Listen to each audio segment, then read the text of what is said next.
And it's about midnight, and Kobe calls me. He goes, "Chop, chop, let's get this thing done. You'll fly into LA Wednesday. You'll Uber to the house. We'll grab some food. We'll take the helicopter to the Mamba Academy. You got as much time as you want with Gianna." But I did not tell my son. He knew Friday night Kobe and I were texting, and he knows Kobe and I have been friends for years. And I'm like, "TJ." He goes, "Mother." I go, "TJ, I'm at an event." "What?" He goes, you didn't hear the news. Kobe Bryant just died." I said, "TJ, no, he didn't. I talked to him last night, late." He goes, "Mom, his helicopter crashed, and I thought you were on the helicopter." I'm a woman, so I am a minority. And, things have changed over the last, 40, 50 years for women. And, I'm proud to be a part of that change. But it takes a collective effort. I'm not afraid to play against men. I'm not afraid to coach in the WNBA, the NBA, the G League, the Big Three. I'm not afraid because I'm a minimalist. Two things can happen. I can win or I can lose. I can make the team or not make the team. You see Luka coming down, and Luka throws a no-look pass to Brunson. The first thing you see Brunson point at Luka. That's the smile. That's the chest bump. That's the wink. That's saying, "Thank you for setting me up for success."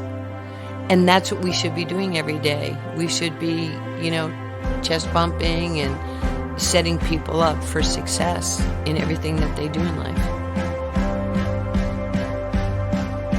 You're listening to the ATO Bridging the Divide podcast, brought to you by the Assist the Officer Foundation.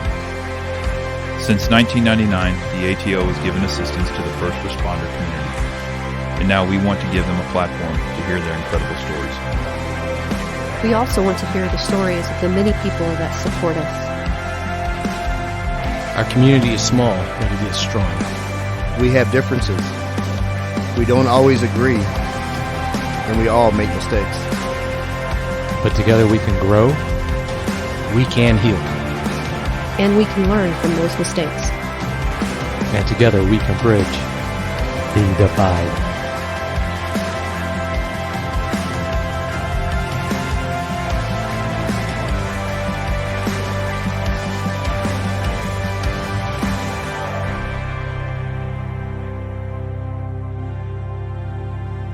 Welcome back, ATO listeners. Joe, Randy, and I are hosting today, and never have we sat at the microphones with a two-time collegiate national champion, an Olympian, a pro athlete, the spearhead in putting women's athletics on the map, and a community advocate. We are sitting with Lady Magic, ATO listeners, the greatest figure in American women's basketball. Not only does the ATO get the honor to host our esteemed guest, but we also get to present her an award on the air. Deputy Chief Tina Schultz has joined us, and on behalf of the Dallas Police Department, the Assist the Officer Foundation, and our Community Operations Division, we present our guest, Nancy Lieberman, this award to show our sincere appreciation for her support through Nancy Lieberman Charities.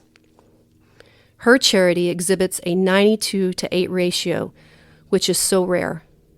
The funds raised is a tangible example of bridging the divide in our communities.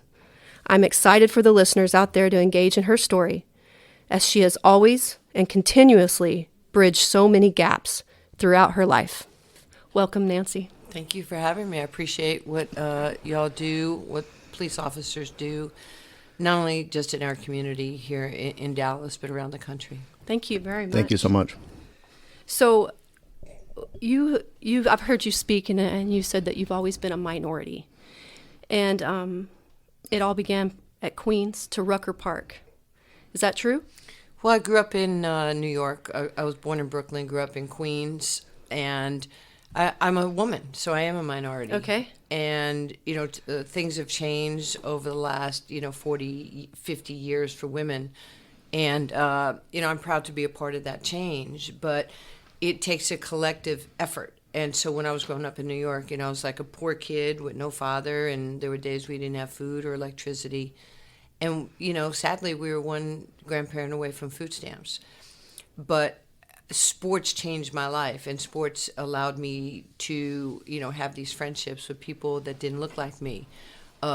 Younger people, older people, blacks, Latinos, Mexicans, Asians. It really didn't matter. And I found so much acceptance on the playing field, whether it was football, baseball, or basketball. If the world were like us, we'd be, inseparable. But there's so many people out there that are trying to separate us and segregate us.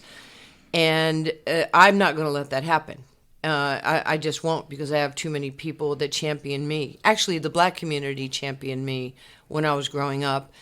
And people were saying I was stupid and dumb and never going to make anything of myself. What's a little Jewish white girl, doing in the park playing ball, or being at Rucker Park in Harlem? And I was protected, and I was loved, and I was cared for. And that's what I know, and that's what I share.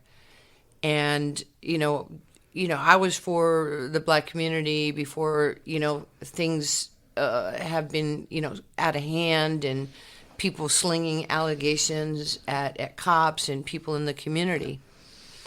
I'm a person of the people, just like my hero, Muhammad Ali. He was the people's champ. And he was my friend for, over 40 years. And he taught me how to lead with love and kindness, how to help other people, how to have empathy, how to have forgiveness. That's how I lead my life today. Take me back to 11 years old, red hair, with Donald, Ronald, and Gary. Oh, wow, those are my guys. When I went into Rucker Park for the first time, I had gotten on the train. It was a 2-train ride, 2 stops, from the A train into Manhattan, change trains, get on the E to 155th and Malcolm X Boulevard. And I got off the train. I had T-shirts in my jacket, so I'd look bigger and menacing on the train. And I'd, stare at people. I would do it to them before they did it to me. And hopefully they thought I was crazy. And then I ended up, walking into the park, and these black guys looked at me, and they were like, "Little girl, do you know where you are?" I said, "Yeah, I'm in Harlem. I'm at Rucker Park." They said, "Are you lost?" I said, "No, are you?" And I had that New York accent, which obviously I've had to lose because ESPN sent me to elocution school, which I wasn't happy about. But apparently now I'm articulate. Oh, okay. Okay. So I go into the park, and we're sitting there talking, and I looked at the guy, and I said, "Is your name Rucker?" He said, "No." I said, "Good, it ain't your park, and I want to play." And there were these 3 guys, Ronald, Donald, and Gary. And they thought it was hysterical because I wasn't afraid. And they became my friends. They would ride the train home with me to Far Rockaway and walk me from the train to my house. And, the neighbors looking through the curtains like, "What's Nancy at 13? Who are those black kids with her?" And I walked in the house, and, my mother was scared. And she took me in the back room. She goes, "Who are they?" And I said, "Ma, those are my friends." And she goes, "How are they your friends?" I said, "We won 3 games together." and they took the train home with me. And, "Mom, they're hungry. Can you make some spaghetti or something?" And I didn't realize I was teaching my mother, not to profile, not to be racist, not to be judgmental. Sure. Because sometimes you don't know what you don't know. And so these guys were always coming to my house. We always had people of color in our house playing ball. I would go to Fort Hamilton in the Bronx. I'd go to Canarsie. I go anywhere that, my brothers would take me to play.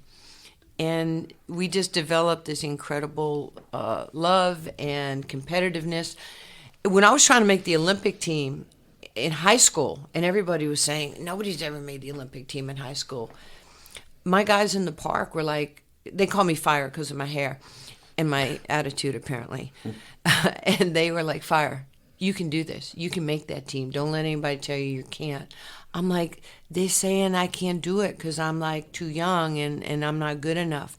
They're like, "You're good enough. You have to believe you're good enough." And they inspired me. And it's amazing what, friendship can be when it's true and it's pure. And, like I see people like putting signs, Black Lives Matter and in their yards and stuff, white people. And I'm like, you're doing that because you're guilty. What have you ever done for people? What have you ever done for the Black community? Have you given somebody that doesn't look like you a job? And then if you have given them a job, did you set them up for success or failure? Because sometimes, I had to have people teach me. You can put me on the Olympic team, but then you have to groom me. You have to give me information. You have to train me so I can have long-term sustainability and success. But if you put a 15, 16-year-old on the USA team and I don't know anything, you're going to cut me and get rid of me and then go get somebody else. And that's how I view life. So I tell my friends, take the sign out of the yard. You're trying to make people think optics that you care. If you care, just hire somebody. Give somebody a chance. Optics. You see a police officer, put your hand out, shake their hand, say thank you. I'm not perfect. Police are not perfect. But by and large, you don't get into your line of work because you hate people. You get into your line of work because you want to help people. It's like doctors. It's like nurses. And, that's what frustrates me with people. They're so willing. The people that don't want to be judged are so willing to judge other people. Sure. And I'm that's not cool with me. Well, they virtue signal by putting up signs, and it makes them feel better, and they post the pics to get likes and shares, and all it is a virtue signal, and it's just empty. It is empty. Don't do that. It's like I told somebody, I hate to say my neighbor, I felt horrible when George Floyd was killed. Horrible. We all do. Mm-hmm. That should never, ever happen. But I will say this, all of a sudden, white America saw something and now they didn't know what to do. So now they start putting signs up like, if you really love the African American community, like I said before, let's talk about hiring them. Or if you work at a financial institution, why don't you give them some loans so you can buy your first piece of land and now you have some equity and you feel better about yourself. You can look at my skin color, but I was that person. I understand what it's like sometimes to feel less than. Or when I had holes in my shoes. You get to see me shined up as a professional athlete. I had an angry childhood because of what I didn't have, and I didn't know how I was going to get out of my circumstance. I love my mother. There's not a day that I've ever wanted to be my mother, because my mother was that old school principles of life. You find a guy, you get married, he takes care of you. I don't need a guy to take care of me. I can take care of myself, but I need the opportunity to take care of myself, which is where equality, being able to inclusion, so everybody's throwing these buzzwords around like they're smart, opportunity, gender, all this stuff. Well, for me, being a woman in this world, inclusion and opportunity means, okay, invite me to the dance. And inclusion is ask me to dance. Ask me, give me a chance. Don't just show the optics that you invited me to the party. And then do something. Everybody has a legacy out there. What is your legacy? What have you done for others? Which is clearly what a legacy is. And that's why we want to partner with you. We want to partner with communities that need us. And I'm just doing God's work. That's how I look at it. It's not my money. If I die tomorrow, it's not going with me. I just been blessed beyond understanding to be able to help people. I am far from perfect, but my heart is pure and my intentions are pure. Sure. So at 17, right? That's when you became an Olympian. Yeah. And so someone saw something in you.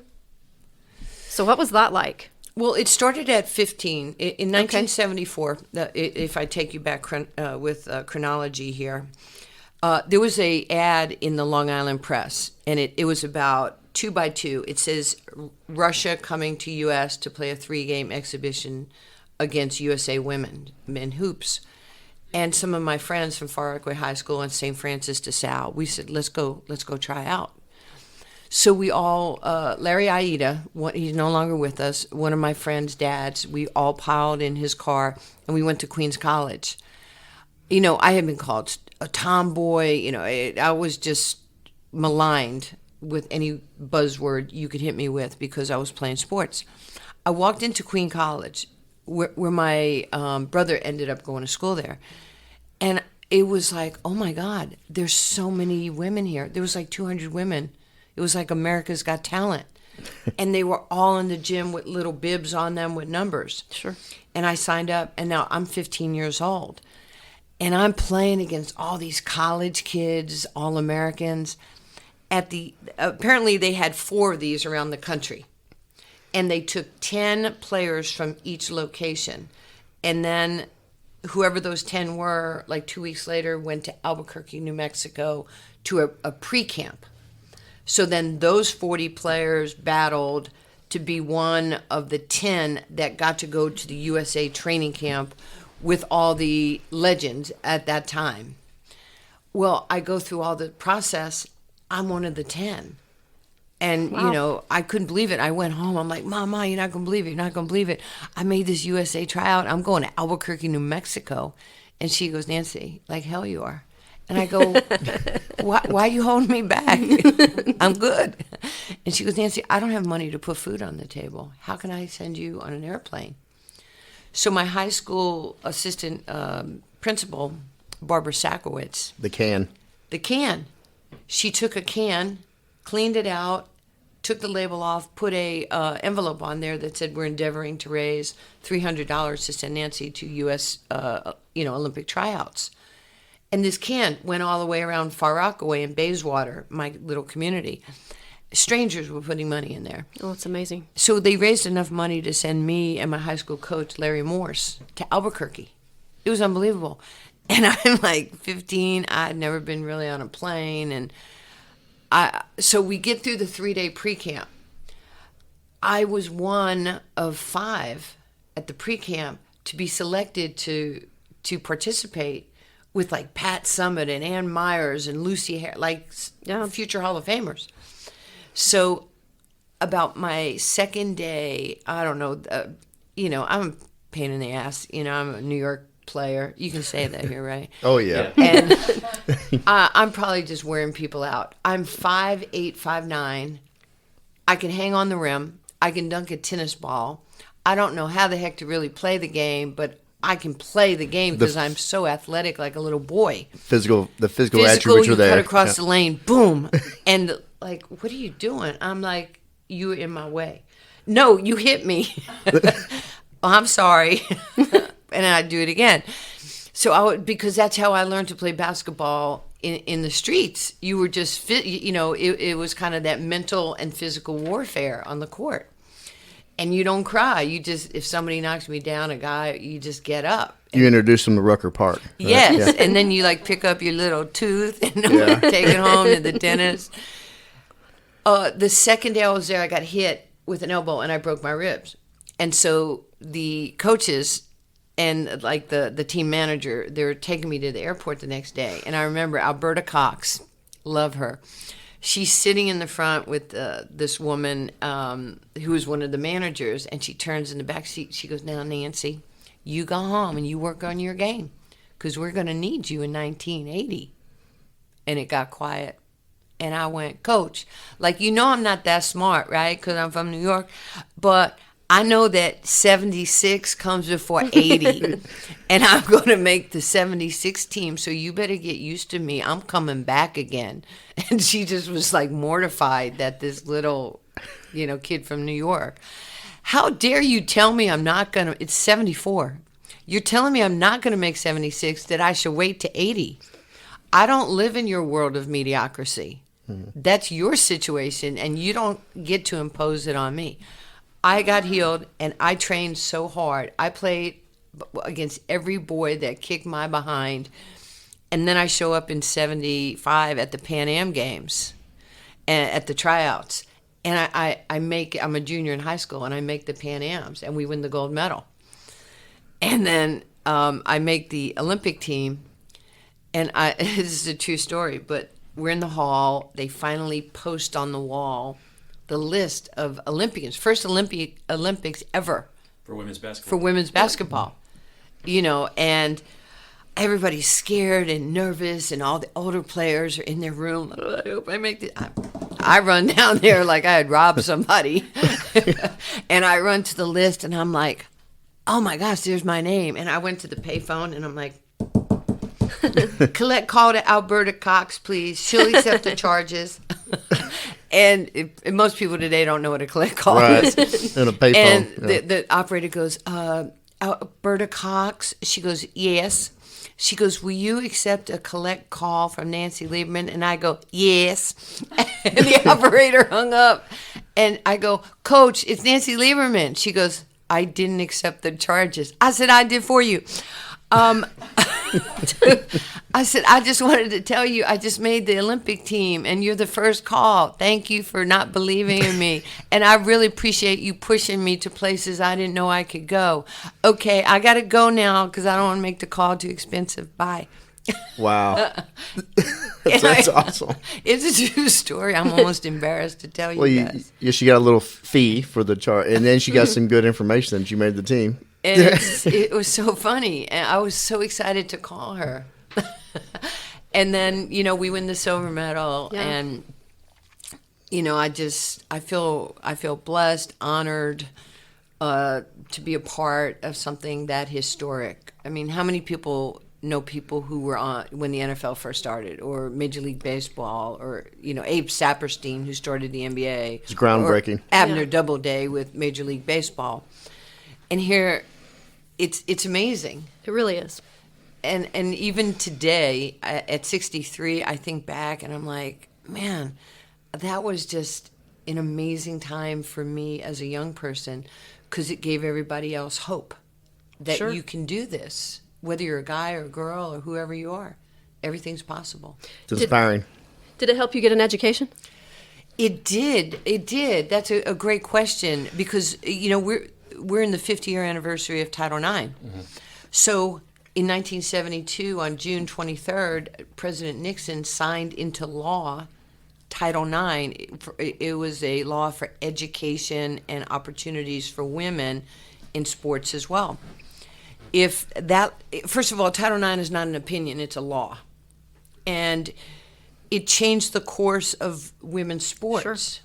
I believe it's the second most important law in the history for women. First was voting rights, and then Title IX.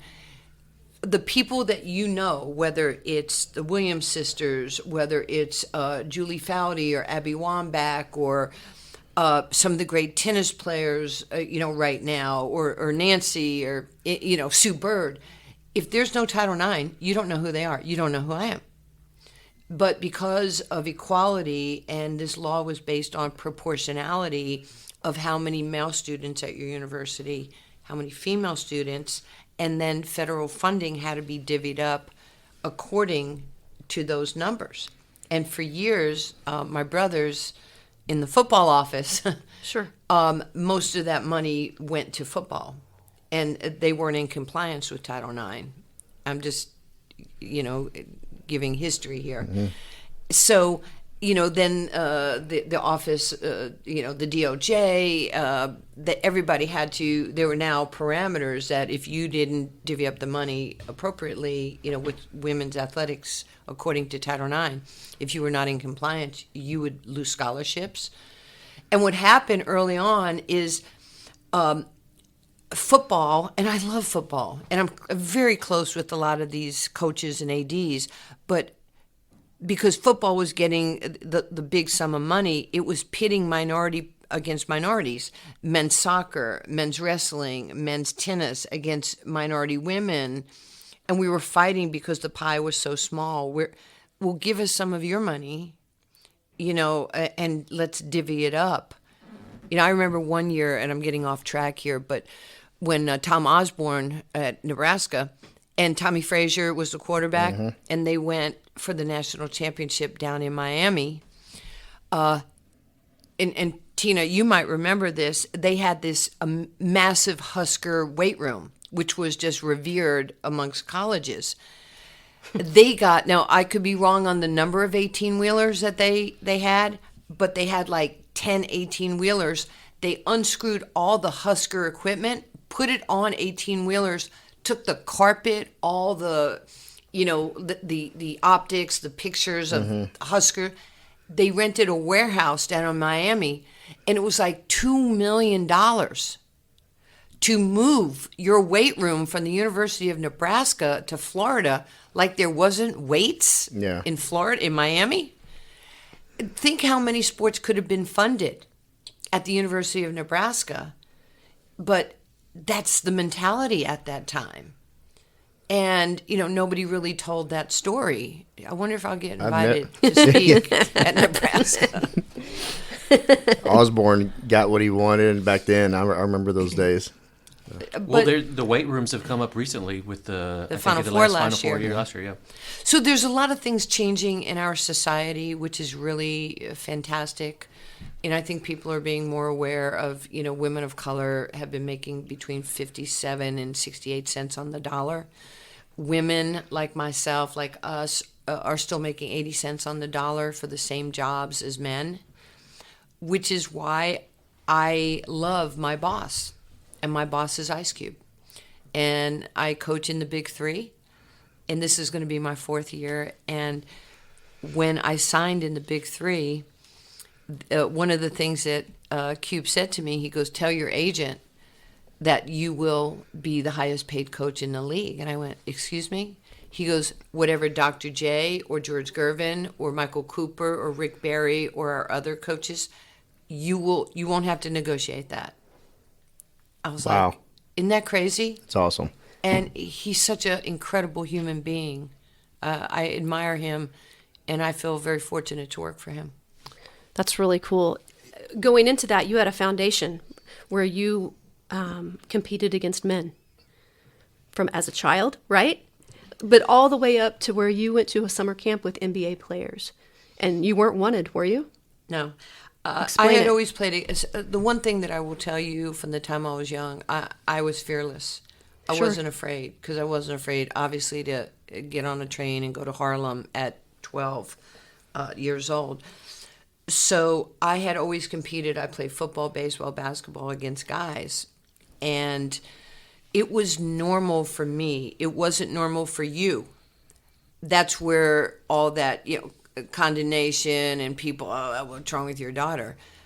I felt very comfortable doing what I was doing.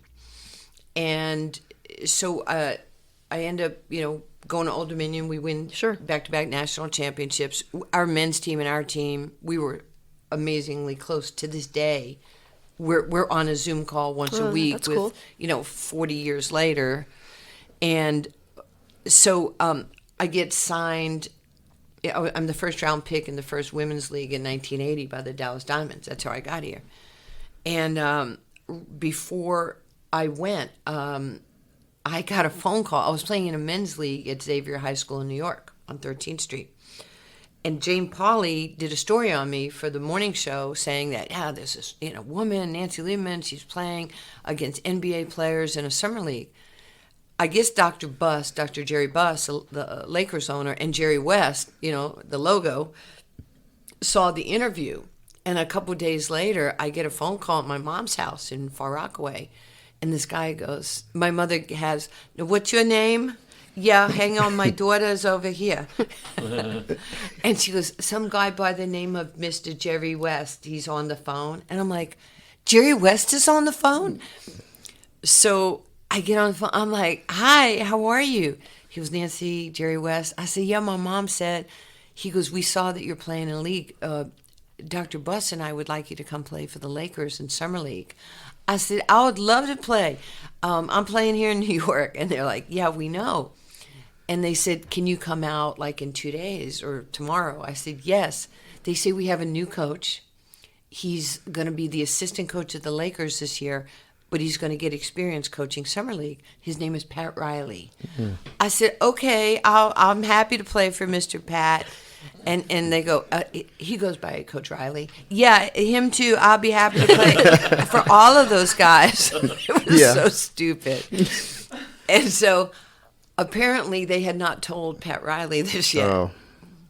So they call him and say, Pat, you're getting a new player today. He goes, I don't want a new player. I had the guys up against the wall, stretching yesterday at practice, and told them how serious this was. And they said, well, you will have a new player this afternoon, and her name is Nancy Lieberman. He goes, I don't want Nancy Lieberman here. I told the guys that it was serious.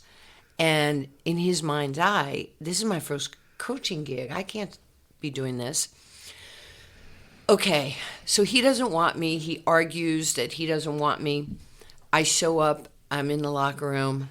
My head is down. These guys are naked. I'm in the locker room. I'm just trying to get through all the processes. We go out to play.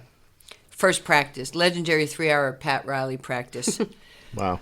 We're on the sideline, and he goes, okay, I need 5 guys to run this offense. And I run on the court. I'm like the first one. And the coaches are looking at me like, what the heck is she doing? I needed to get on the court. So he didn't say, I want you. He said, I need 5 guys. Okay, so I'm a guy. You're part of the team. I run out there. So I run through the offense. When I made mistakes, I got corrected. Then I got repetition. Then I kind of got a feel for what he was looking for. And then I'd go off the court, and I'd look at the guys. I go, if you don't know how to run that, I do, but I'll be more than happy to help you.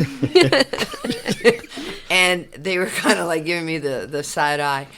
And so, and I'll share that Pat Riley told this story at NBA Coaches Symposium. I'm holding an iPad. I'm sitting with Nick Nurse, who I coached with in the G League, and I'm holding and they say, and Pat, after Pat today, Phil Jackson will speak, and then Doc Rivers. So I'm filming it. I'm not even coaching in the NBA yet, but they invited me. I'm the only woman there. So, and he goes, well, matter of fact, one of my first coaching gigs, they gave me a player that I didn't want. And I went, and I slid the iPad over. And he goes, Nancy, you remember, don't you? And Nick goes, what's he talking about? I go, I don't know. No clue. And he says, and he's recanting the story that I'm sharing with you. So he says the coaches, after the first practice, go in the locker room. And the coaches go, who the hell does she think she is?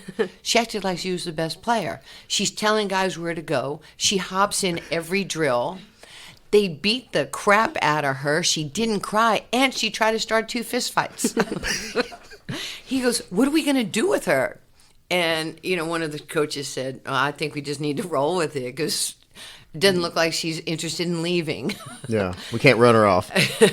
And 4 days later, I was the starting point guard for Pat Riley. Wow. And he tells a story about I didn't look like the person he thought could run his team. Isn't that what life is about? I didn't think that this person, because they don't look like me or their gender's different, can, work in this environment. And, we've been friends all these years. And I'm like, you've made thousands of dollars off my story. Off my horror story of my first day. That is so wrong. And he goes, no. He goes, I was in situations in my career where things were going against me, and I would think, they're bigger than her, they're stronger than her, they're faster than her, and she's not afraid. He said, you. So my point is, you don't know whose life you're affecting. And apparently I affected Pat Riley's life in that way. If I had to guess, you probably affected the whole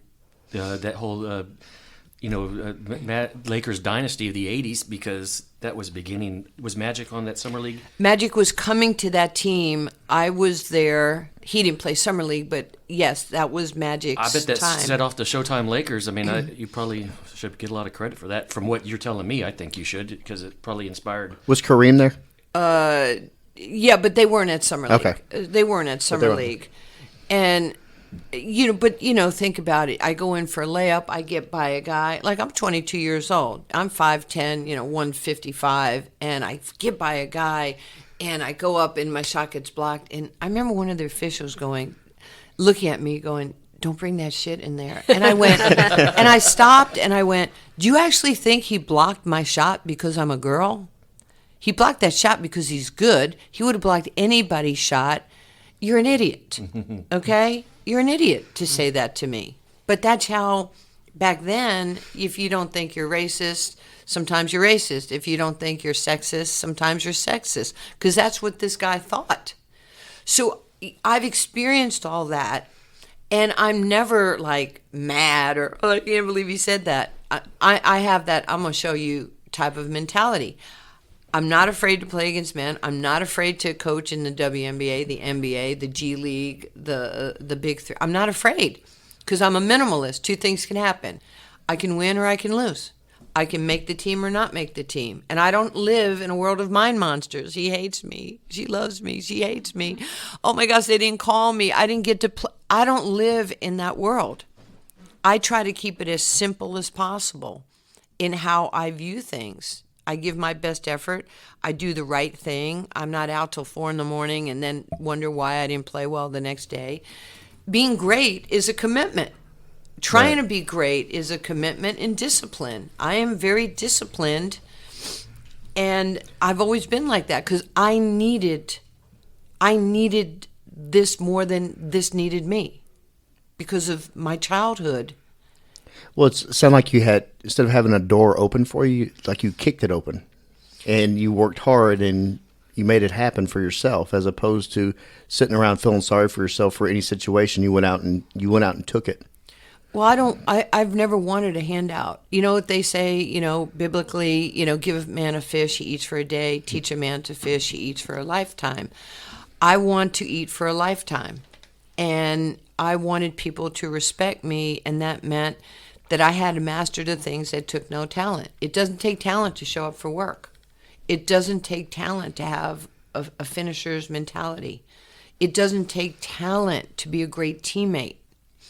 And we say this in sports all the time: don't be the guy, and don't be the guy anywhere near the guy, because the guy's always getting in trouble, and misery loves company. Because in my world, we're going to cut you. We're going to get rid of you.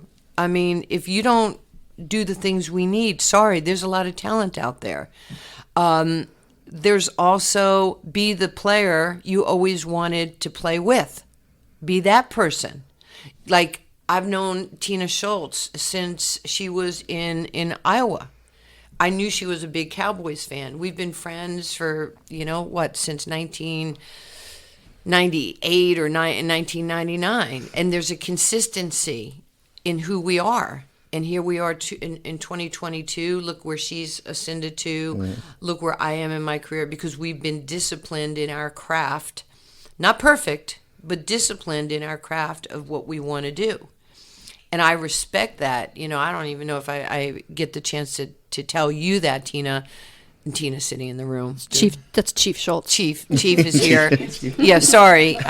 That's like, calling me scrub instead of Hall of Famer. But I'm so proud of what you've done, because you've just, the discipline and overcoming adversity and your job. When I go out, I don't worry about getting killed unless I have road rage. But and it says on my license I can speed, because I'm from New York. And it's a little, very, very small clause. Fine print. Yes.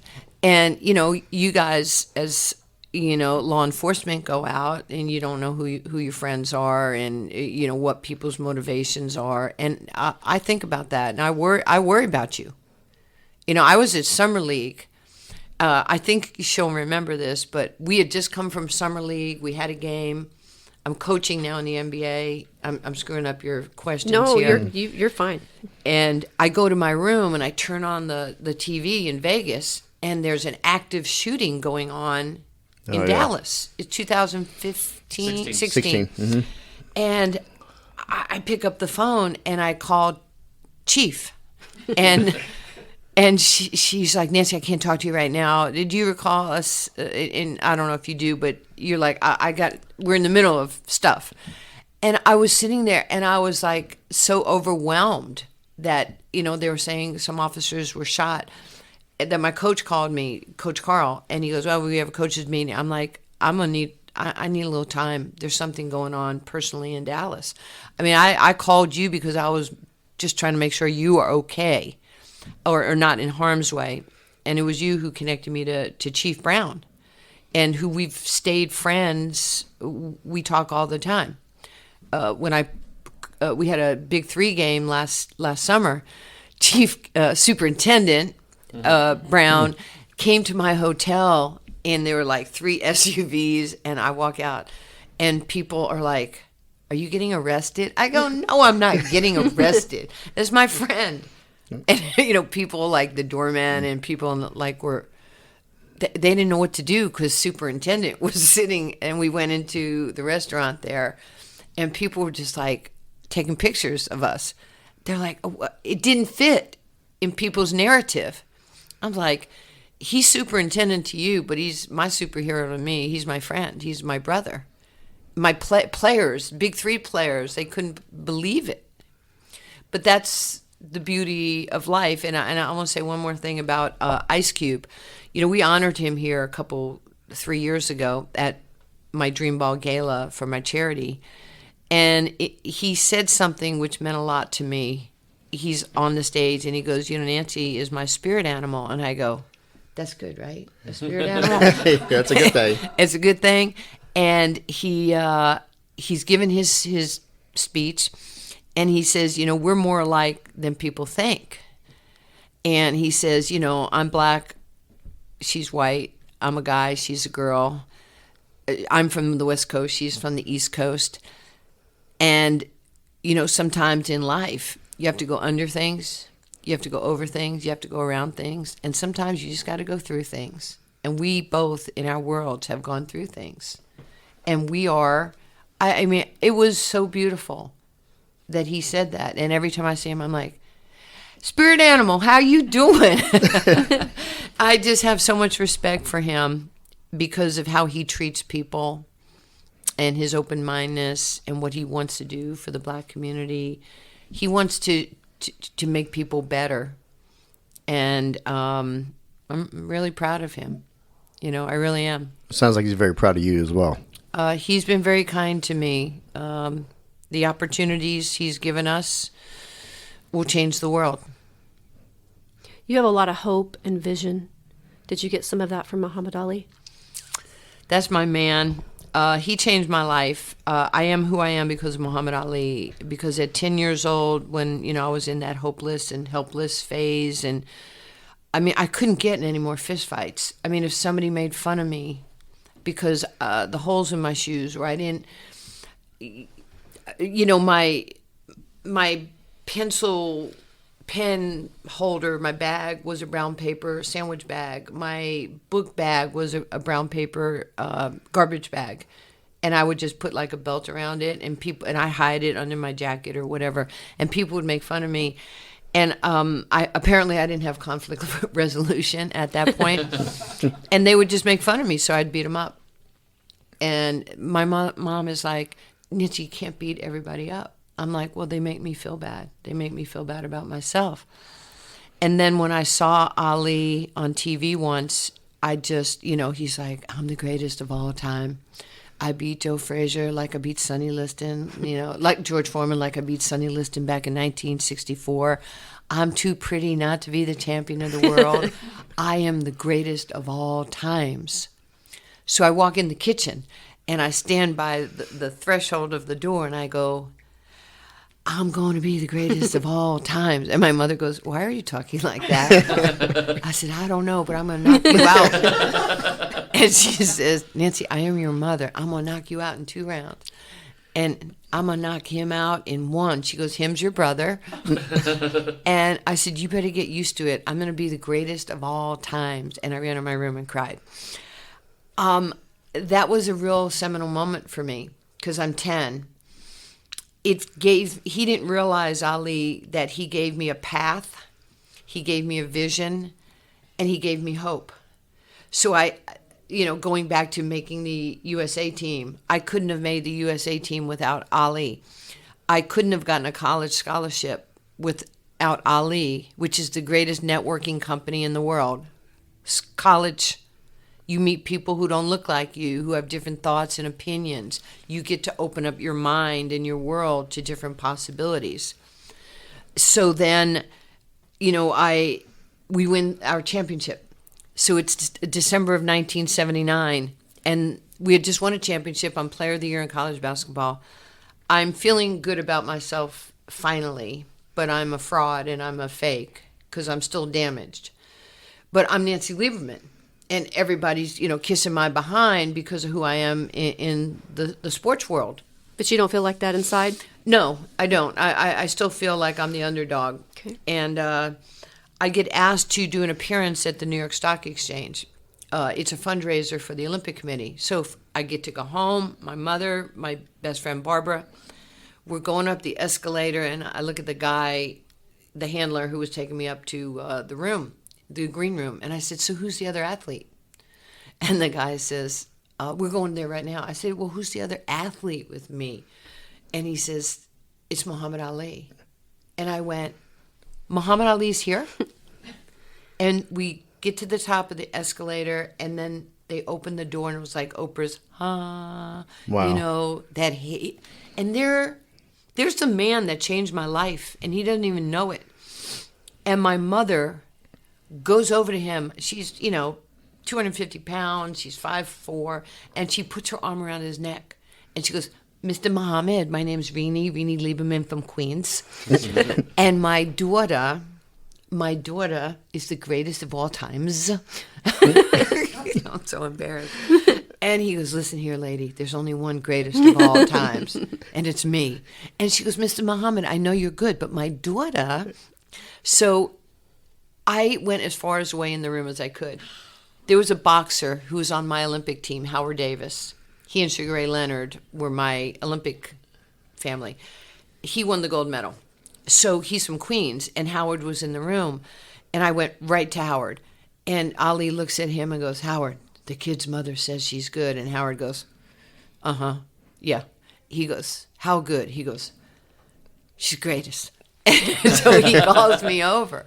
And I can't even breathe. I have the pictures on my phone, and I'm like, my head's down. He goes, "Your mom says you're good." And I'm, "No, Mr. Muhammad, I'm not really. I'm the greatest of all times." and he goes, "There's two of us?" I go, "Yeah." And Mr. Muhammad, I hit people too. He goes, "I'm gonna have to ask you to stop hitting people." I said, "You hit people?" He goes, "I get paid to hit people."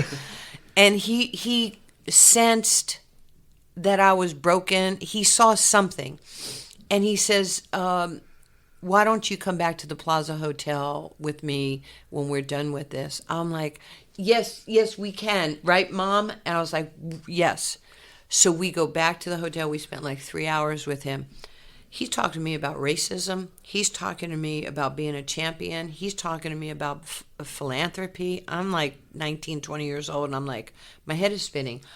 I'm sitting with Muhammad Ali. I'm in his suite. He gave me his phone number and his address. He asked for my phone number. There were no cell phones, no texting, no tweeting. It was good old-fashioned, we have to do work to stay connected. And, I remember he looks at me and he goes, "Nancy, God made you special." And I'm like, "You know God too? You know everybody. That's fantastic." And at that point, he knew that he could not let me go. I was a loose cannon. And he stayed in touch with me. He called me in college. They're like, "Miss Lieberman, there's the champ's on the phone for you." I'm like, "He is?" I'm like, "Hi, Mr. Ali." He goes, "Hi, Nancy." He goes, "I saw the article. SI did a 13-page story on me in Sports Illustrated." He goes, "Thank you for talking about me in SI, and I'm going to try and come see you play." But they couldn't get enough security out in San Francisco. So we stay in touch. So he knew things about me before I knew it, like when I was going to play in a men's league, when I was going to coach in the WNBA or play in the WNBA. And I would always call him and say, Muhammad, what do you think I should do here? Because I didn't have that father figure. He knew I was going to coach in the NBA before I knew. He was the second person I called. I was in the gym at Plano West working out my son, and Del Harris was with us when Vlade Divac called me. And he goes, Nancy, we'd like to hire you. And I was like, you're kidding. And then I called and I said, Lonnie, where's Muhammad? And she goes, what's wrong, baby? I said, the Sacramento Kings just hired me to be their assistant coach.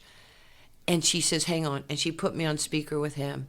And I said, Muhammad, I just got hired by the Sacramento Kings to be their assistant coach. And he really wasn't talking at that much at that point. And Lonnie goes, he's acting like he's shooting a ball. I said, Muhammad, you can't shoot.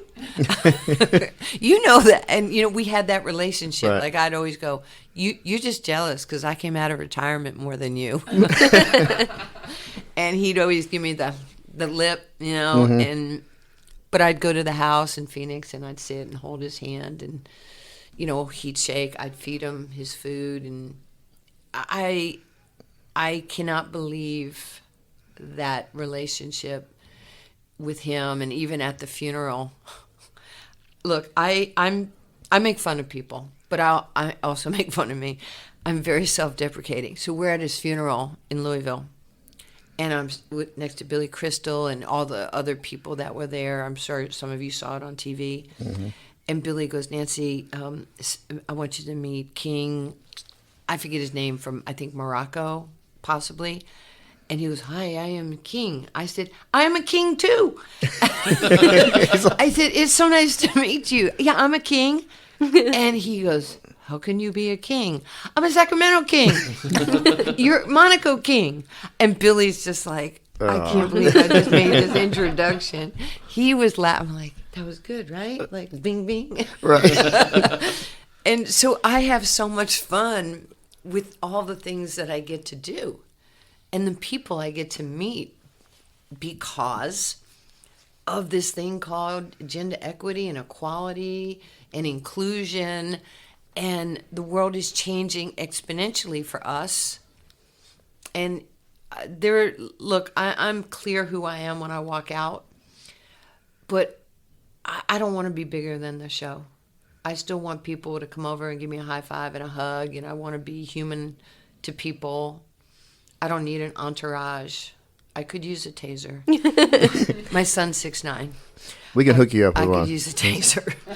But then to see my son, who, Tina has seen him since he was baby boy, grow, and their friendship, and I think he owes her $5 for some side bet they had going. Cowboys. But the relationships I've made across the globe are unbelievable. My relationship with him, Ali, or, Kobe. And, I was supposed to go on that Wednesday after he died. I was supposed to go put Gianna's team through practice in California.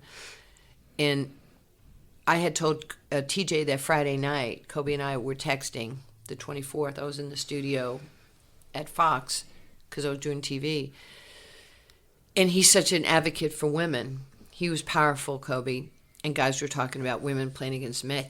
And I went, let's ask Kobe. So I started texting him.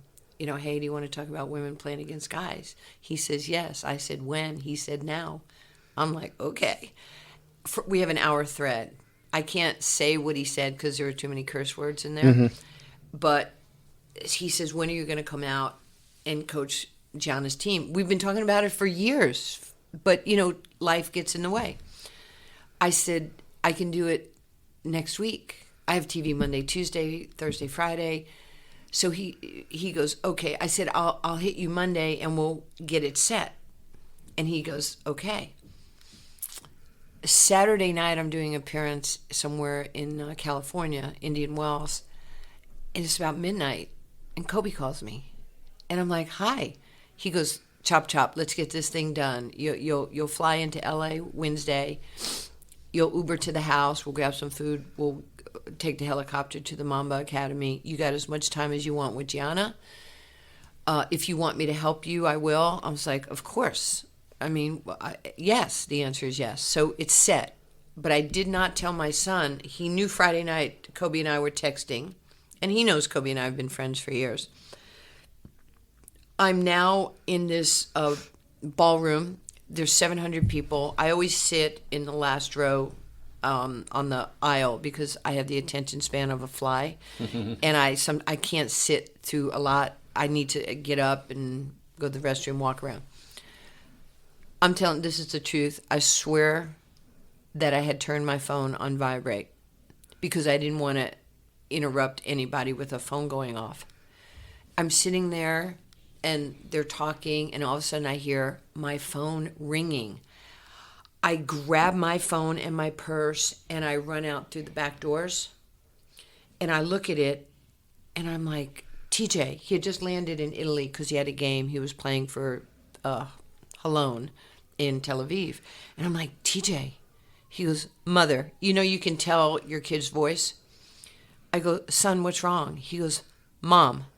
I go, TJ, I'm at an event. What? He goes, Mother, you didn't hear the news. Kobe Bryant just died. I said, TJ, no, he didn't. I talked to him last night, late. He goes, Mom, his helicopter crashed, and I thought you were on the helicopter. Okay, before I could breathe, I was hyperventilating, and all I remember hearing is this guy going, it's Miss Lieberman, and this Secret Service cop or gentleman grabbed me before I hit the floor. And they took me in a room and they laid me down because I didn't know if I was going to go to the hospital. I couldn't breathe. Could not breathe. And then Bishop Omar Jawar. Remember Bishop with urban specialist who passed away from COVID? I kept saying, I need to see Bishop. I need to see Bishop. And they're like, he's on stage. I said, I need Bishop right now. They took him off the stage. And then you could see of the 700 people, phones were going off because the news had gotten out. I don't know if I would have made it without Bishop Omar Jawar. He sat there. He prayed for me. He prayed with me. He came, these guys took me to my room. It was one of the most horrific days of my life. Just because of the relationship Kobe and I had, because it was so close, our conversations about me going out there and helping Gigi and her team. And so I think about that. I think about all the, incredible, life's about relationships. And those relationships that came through sports, through the grace of God, and just the love that we have. And, we do those dream courts. Yes. Vanessa has entrusted me. We're building 3. We're opening a dream court for Gigi and Kobe May 1 on Gigi's birthday in Anaheim. This is the most beautiful court. We've never let anybody touch the court or design the court. It is so beautiful. She's designed everything on that court. And we were like, yes. And then we're doing 2 in Philadelphia where Kobe grew up. Tell our listeners what dream courts are. Dream courts are outdoor, safe places for kids to gather. They're basketball courts. You can skateboard on them. We could play tennis on them, other activities. A dream court, it was my dream to be on a court because I felt safe. And that's why we called them dream courts. And the first 30 or so courts we built were like New York Knick or Oklahoma City Blue and Orange. After, Tina had introduced me to Chief Brown, and the first thing out of his mouth, remember in that meeting, he goes, I could use your dream courts. I need an initiative for kids and cops. So we pivoted. I didn't even tell my board. I would just say, yes. And less than 90 days later, we opened the first 2 dream courts, and we changed the colors to police officer blue and gray, which is now we have 108 dream courts open around the country, over 4.2 million kids. And now we have we have education, not just the physical wellness. We have dream courts that have STEM, financial literacy, career readiness, civic engagement, and our Kids and Cops programs. And we give those programs to PAL, to Park and Rec, to Boys and Girls Clubs, free. Everybody needs programming. And we love it because we're able to do that. And another thing I'm really proud of, the last 3 years, we have been given grants from the DOJ for the COPS Award. And we have gotten over $350,000 from the DOJ because of our work, hand in hand with the police officers. And we've put almost 3,000 basketballs in the trunks of police cruisers. See a kid on a court, a girl, a boy, pop the truck, throw a ball out there, rebound for a few minutes, give the kiddo your card. You're right, drip, drip, pour into each other, build that trust. Kid goes home, who gave you the ball? Well, Officer Tina, don't lie to me. You took somebody's ball. No, she gave me her card and she said, if we ever need her, that we should call her. We're just trying to do, our fair share. And it makes me happy. It's bridging those relationships for the next generation, for law enforcement in the community and first responders in the community. Thank you. Thank you so much for that. It makes me happy. We want to show the good in people. We want to show the good in what our police force does on a daily, for people, behind the scenes. They just see you in the cars. I try to stay away from motorcycle cops because I know I do too. that they're not going to change their mind. And I'd like to stay out of deferred adjudication. That's very important to me in my life because I do have the answers to the test. I shouldn't have said that. Yeah, we don't care. Nah, we don't care. How do you feel about this quote? The greatest religion of all is love. That's Muhammad Ali. That's what he taught me. That's what I lead with, loving kindness. It's the greatest thing you can do.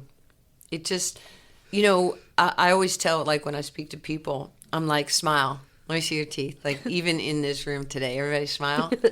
My smile makes you smile. It doesn't cost anything. And it communicates kindness. Right? And so there's so many ways. Like you see Luka coming down and Luka throws a no-look pass to Brunson. The first thing you see Brunson point at Luka. That's the smile. That's the chest bump. That's the wink. That's saying thank you for setting me up for success.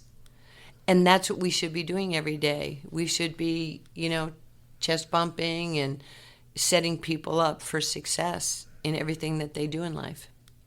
Hey, I got one quick question. I hope this doesn't go too long. How close do you think the NBA is to hiring a head coach for one of the teams?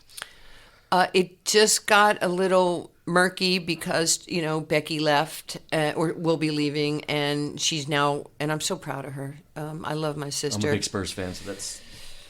she learned from the best, and I think it'll take a little longer now because, had I stayed in the NBA, I was 1 year behind Becky, and I think, you have to earn your stripes, as you know now, Captain.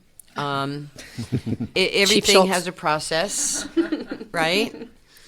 And it'll happen because Rick Carlisle is a big advocate for women. He's the head of the Coaches Association, and he's a hero of women. I mean, his wife Donna, his daughter Abby, he has a lot of estrogen around him. So, he understands what that next step is. So, and the other thing that when the commissioner, the best commissioner in sports, Adam Silver, says we're going to have a woman sooner than later, it'll happen. But we have to earn it. Don't hire me just because I'm a chick. Hire me because I'm qualified to win. It's not Skittles. Everybody doesn't get one. And there's some really talented men in the NBA that have given their lives to coaching. I have to earn the right to be that coach, whether it's an assistant or player development or a head coach.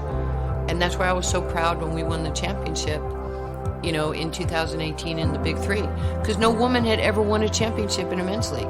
And to be coach of the year and to have my players show me the respect and kindness that they did, really all players in the league, we have to go out and earn it every day. I think that's a perfect way to wrap it up. I want to thank you for your charities. The Lieberman charities have touched millions across the globe, and you're going to continue to do it. You have your dream courts. You have the Shop with a Cop program, which is incredible. And you continue daily, hourly, by the minute to bridge the gap.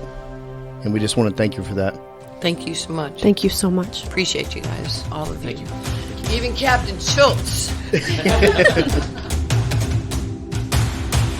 brother, hey sister, I'll never give up on you.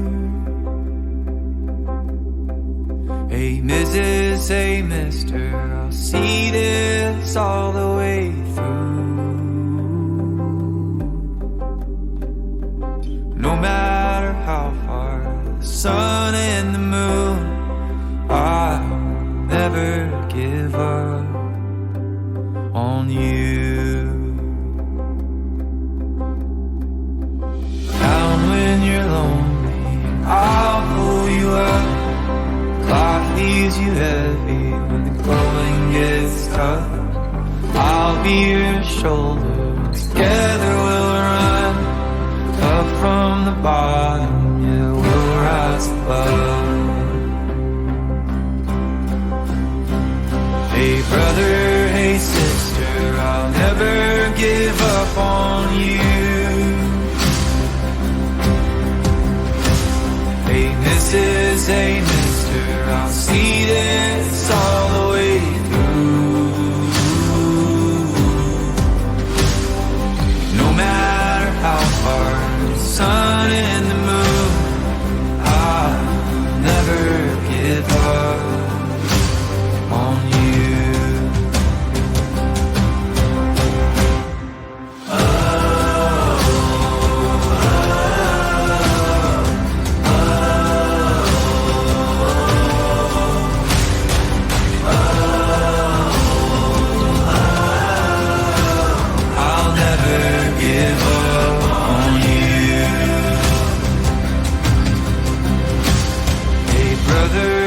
Sister, I'll never give up on you. Hey Mrs., hey mister, I'll see this all the way through. No matter how far, for the gold and the blue, I'll never give up on you.